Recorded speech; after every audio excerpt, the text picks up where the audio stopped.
Okay, optimization means to maximize or minimize some type of a story problem.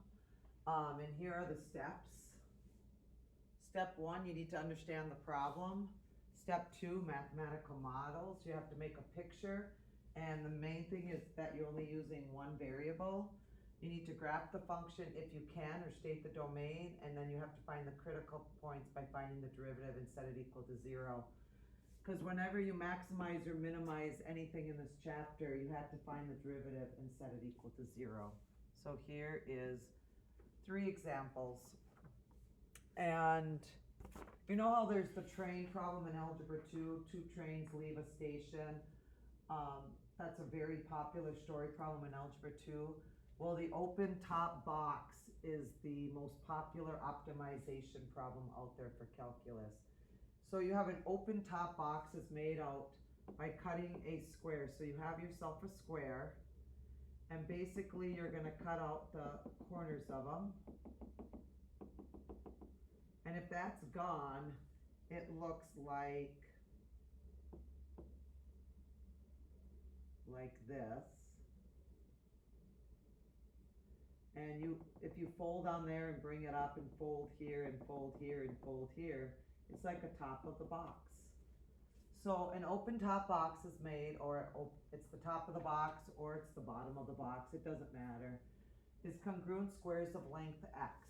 So it's cutting these out, and all the sides of the squares of the corners are x. How large should the squares be to make the box hold as much as possible? So out of all the corners, you're taking out the corners. So first of all, you have to know that volume is equal to length times width times height. And in that first page, it says everything has to be terms of x, or it can't be L's, W's, and H's. And we are going to make this cardboard or tin or whatever we're talking about 20 inches by 25 inches. So the volume would equal the length times the width times the height. So the length of this is 25 inches, but you're taking away part of it. You're taking away X amount on this end and X amount on this end. So the length is going to be 25 minus 2x. The width is going to be 20 minus 2x.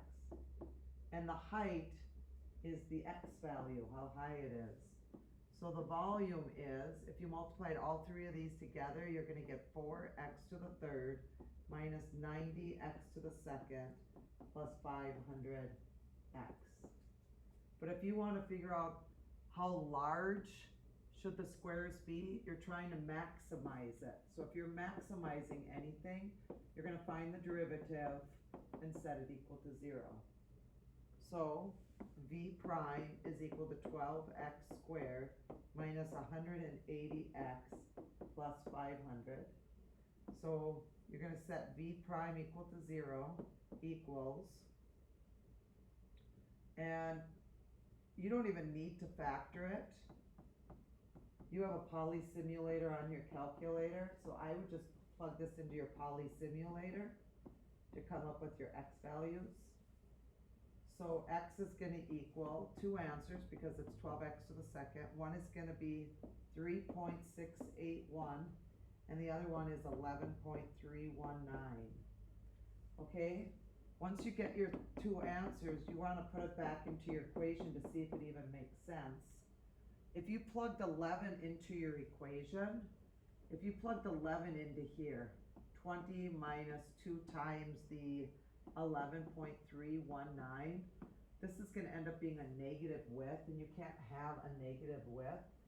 So you need to check your endpoints, and your endpoints can only start at, you need to be greater than 0 and less than 20 minus 2x. If you set that equal to 0, the highest that x could be is 10. So you need to be greater than 0 and less than 10. And if you look at your answers, you can't have this one as an answer, but you can have 3.681. And then what you should do is you should put 0 into the original problem and see what you get. And of course you're going to equal 0. And if you put 10 into the original problem, which is right here, you're also going to get 0 for your answer. But if you put 3.681 into that, you're going to end up with 820.53 inches cubed. So this would be the right answer to maximize your volume, because after you put the value in for X, all three X's, like I said, you get 0 for the volume for one, and you get 0 for the volume for this one, so this would make the maximizing it. Okay, the next one, find two numbers whose sum is 20 and whose product is as large as possible. So X equals the first number, and 20 minus X equals the second number. Again, we're working in one variable. Find two numbers whose sum is 20 and whose product is as large as possible. So the product needs to be large as possible. Whose product is as large as possible. Again, we are maximizing. So you're going to take X and multiply it by 20 minus X. So the product is going to be 20X minus X squared. But if you're maximizing it, you want to find the derivative, which is 20 minus 2x, and you're going to set the derivative equal to 0. You're going to get x equals 10, and when you put that back into it, you're going to get 10 times 10, which is equal to 100. So find two numbers whose sum is 20 and whose product is as large as possible. The two numbers are 10 and 10. And the last problem. So a calculus class had to design a can. I'll explain this afterwards, but we'll do this one first. You are designing a can, and it says that 1 liter oil can is equal to 1,000 cubic centimeters. What are the dimensions used to use the least amount of material? So, for a can, you need to know the volume, which is pi r squared h. And usually on the AP test, they'll give you these formulas. You should not have to memorize these formulas. They'll give them to you. So that's the volume of a can. And then you also have to know the surface area of the can.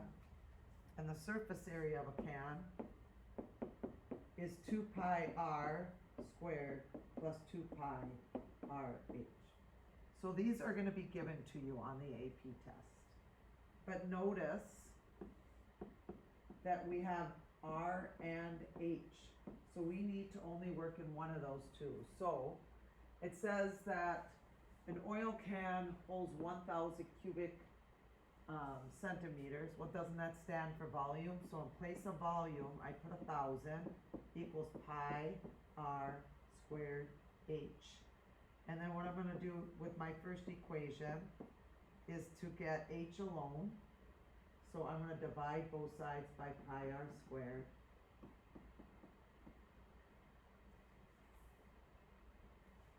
So h is equal to 1,000 over pi r squared. That's what h stands for, the height. So I'm trying to figure out how much material I need. That's the surface area. So I'm going to go under surface area, and I'm going to put 2 pi r squared plus 2 pi r, but I'm going to replace what the h stands for, and the h stands for 1,000 over pi r squared. Notice that the surface area is no longer in two variables, that the surface area is only in one variable.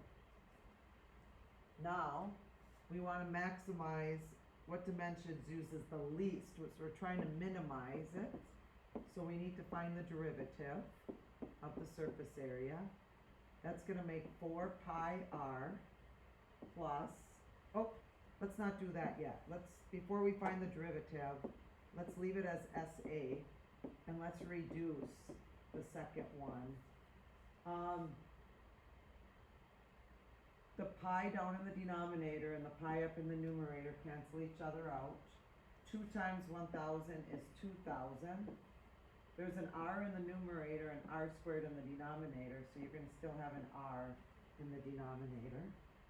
Okay, I still haven't found my derivative. I'm still gonna simplify this to 2,000 r to the negative 1. Now, I'm gonna find the derivative, which is 4 pi r minus 2,000 r to the negative 2. And I'm gonna set that equal to 0.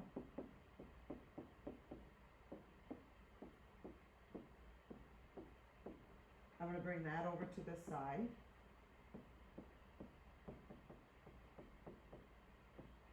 And I have a fraction equals a fraction, so I'm gonna cross multiply. 2,000 equals 4 pi r cubed.